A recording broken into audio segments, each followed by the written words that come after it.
This is the third Dead On TV show, and we're real happy that everyone could come on aboard. And what Dead On talks about is law, politics, and current events, and constitutional issues. And it's an attorney advertisement, and the content should not be considered legal advice. So we're going to go a little far afield in some theoretical world here and talk about a little bit about the Act of 1871, which is kind of an obscure technical thing that people bring up sometimes. But John looked into it a little bit, and he's got a couple words to say about the Act of 1871. What did you think about that act?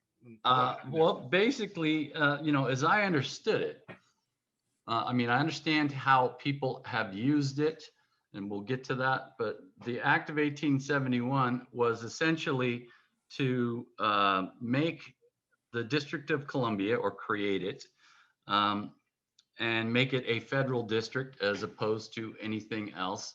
And I think they needed to make it larger for returning now free slaves, former slaves. And they discussed how it would be governed. And I think that 3 years later, the governance of that city was changed. But I believe, and correct me if I'm wrong, they incorporated the district, I should say. And now I think people like to make a distinction that the whole of the United States, because the District of Columbia in 1871, the additional purpose was to obviously declare it the capital of these United States, or the country of America. And so, I've never really been able to follow the logic that people use when they say, hey, I'm not subject to your jurisdiction, federal government, because you're a corporation and you're not something else. Or in the way that you did this in creating DC and as the capital of America, you don't have these rights under the Constitution.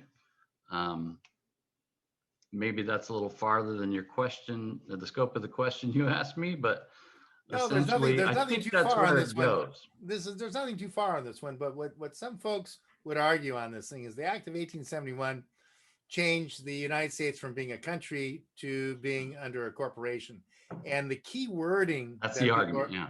The key wording that people are upset about, it was supposed to be for the people, or that's what it used to be. And they changed that constitutional language under the corporation to of the people, right? So it's of the people, it's a corporation of the people, it's not a corporation for the people.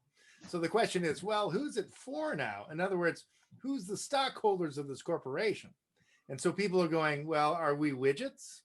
I've got a social security number, right? And I pay my taxes. So am I a widget or am I a stockholder? So I think and the question is like, well, who's the stockholder? So I think that's the question that people come up with this 1871. Now, even though that was a pretty theoretical thing, establishing DC and changing one word of the Constitution of to for, but as you know, in law, changing one word or even a comma or a parentheses sometimes can change. Oh, absolutely, especially with constitutional law. But I don't think the act did it modify the language of the Constitution, or you discussing the language they used in the act? The act, the new Constitution they brought in the corporation is different from the old one. They got rid of for and put an of. So of the people rather than for the people. So they're working, this is the corporation of the people. Okay, the people make up the corporation, but it's not for them. And I would say if you're saying it's for them, then they're a stockholder. If it's of them, you're a widget. So that's kind of what people are saying, that we feel that we've been kind of disenfranchised. Now that's purely theoretical, but when you see 1917, what showed up, right? 1917, they did the Federal Reserve, and there was not really much legal basis for that. That was a fiat. They did the IRS, or the tax, and now that amendment, there was 5 states who had 5 different versions of the amendment. That's like you have a mortgage and your bank says, well, pay me $7,000 a month. You say, well, I'll pay you $5,000. Another guy says, I'll pay you $6,000. Another guy says, I'll pay you $2,000. And we got a deal. Didn't Roosevelt do federal income tax, or was that? Oh yeah, I guess he did. And so that was 1970. That was Wilson was the one who. Oh, Wilson. Okay. Wilson brought in 3 things. He brought in the income tax, and he brought in the Federal Reserve, and he brought in the FBI. Those three things came together.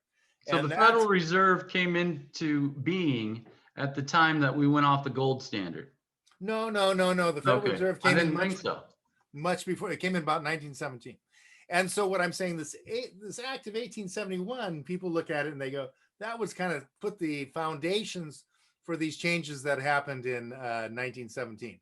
And so what the skinny is, or what the rumors are, is that we've got an inauguration coming tomorrow. And some people are saying, well, Trump might institute the Insurrection Act, right? Because they say Dominion fixed the elections and China ran Dominion. And well, actually, you've got your phone that does a lot of stuff. Like say you're trying to find a sports arena, right? Now it's Waze on your phone or something on your phone. It's very easy. So your phone does everything. The computers do everything for you, right? So Sure. now people are arguing, well, Dominion did our voting for us. And maybe you like that, maybe you don't. But some people are saying that's not fair. We should actually have the Insurrection Acts and do an EO, an Well, executive. nobody's order. been able to rebut the allegation because no courts heard it. The state That's legislature. true. Well, did. that's true. But there's a question of why the courts haven't heard it. But anyway, so those are some of the things that are kind of some interesting theoretical things. And I'm glad we had a chance to talk. We got to wrap up here because we're running out of time. And that's our show now for Dead On. And glad to hear your thoughts on the Act of 1817. And we'll see you next time. And Or we'll talk about some 1871. 1871. I don't know if 1871. I That's buy right. it. 1871. That's So- why you're here. What do you think's going to happen tomorrow? I think that that's a toss-up. I think it could be the Insurrection Act, or something could happen on March 4th. But I think there's going to be, my money is that Trump will pull something out of his hat. But I've lost bets before, so who knows? Yeah, it'll be interesting to see. My money is that Trump will pull something out of his hat. But we'll wait. But that's just my bet. And like I said, I've lost bets before.